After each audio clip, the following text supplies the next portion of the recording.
everything was going really well. I had a full day of teaching. I had walked the dog and I had just done the food shop, and at 35 weeks I felt absolutely fine.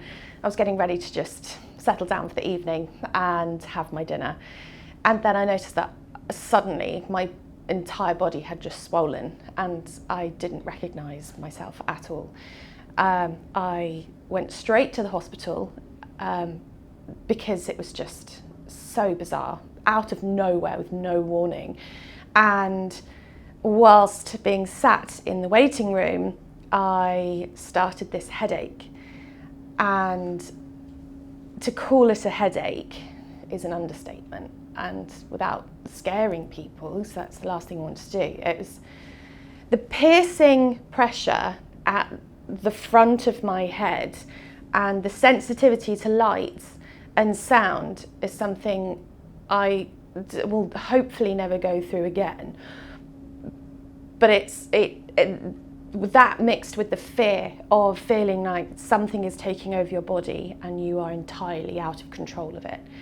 And not only with your life, but you have the life of your unborn child. This is with my daughter, and I had my husband with me. I was very lucky that I had someone there to support me. But then again, at the same time, even though I was at this point, I had fallen unconscious with the pain of this headache.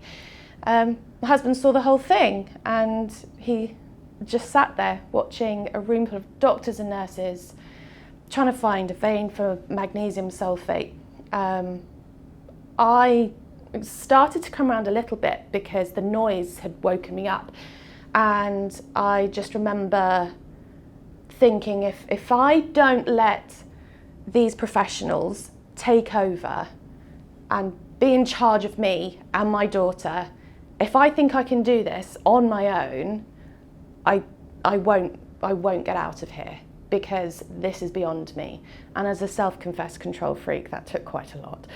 But I remember the doctors putting drips into my arms, trying to find a vein, and I remember feeling like I was just swamped with a grey fog that was just surrounding me. I couldn't see people, it was just the weirdest thing. And when I eventually came round with the feeling of the waves of the magnesium sulfate going through my body, every couple of minutes you get a really hot wave of this thing that was in your system that wasn't there a couple of hours ago, and then suddenly really cold, and then I miraculously came back to feeling human again. And that was, in that time frame, that was 1 hour. That was 1 hour.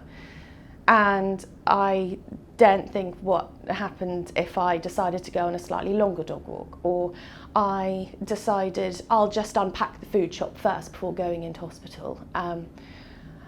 And I'm incredibly fortunate that I get to sit here now and talk about what happened to me, because I made it. And unfortunately, the truth is that a lot of women, unfortunately, don't. It's not spoken about. I didn't know anything about preeclampsia before I had it. I thought it was just a throwaway term in appointments, and maybe I should have researched into it more, but you have enough things to deal with buying nursery furniture and signing up to all the different classes and things.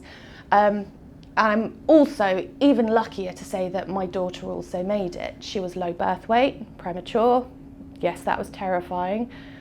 But spreading the knowledge and awareness and doing something about letting people know about preeclampsia and their partners as well, hopefully that will help others in the future not go through what we did as a family.